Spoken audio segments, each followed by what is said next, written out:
आज का हमारा ब्लॉग था एक्सप्लोरिंग मैसूर पैलेस। तो आज हम आए थे मैसूर पैलेस के अंदर। तो आते ही हमें दिखा ये पुराने ज़माने का बड़ा सा दरवाज़ा।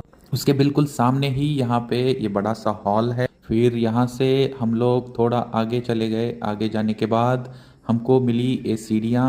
सीढ़ियों से ऊपर जाते हुए मेरी नज़र पड़ी इस शानदार उस ज़माने की कारीगरी पे। क्या सुंदर महल बनाया था दोस्तों। यहाँ पे हाथी का सिर भी लगाया था। क्या आलीशान ज़िंदगी होगी राजा की उस ज़माने में। बहुत ही आलीशान, बहुत ही सुंदर और अद्भुत सा ये महल था। यहाँ पे आने के बाद ऐसा लगा कि हम लोग फिर से पुराने ज़माने में लौट गए। यहाँ पे जैसे ही इस कारीगरी को, इस आलीशान महल को देख रहा था, तो यहाँ पे था उस ज़माने का इस मैसूर पैलेस का एक छोटा सा मॉडल। फिर ये था उस ज़माने का शायद ड्रेसिंग टेबल रहा होगा। यहाँ पे बहुत सारे उस ज़माने के चीज़ें रखी हुई थी। फिर आगे जाने के बाद यहाँ पे हमें दिखे एक तोप जो शायद इस महल की सुरक्षा करते होंगे।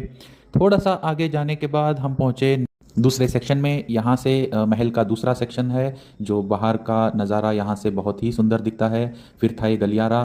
हम लोग यही सोच रहे थे कि उस ज़माने में शायद यहाँ पे राजा घूमते फिरते होंगे, टहलते होंगे।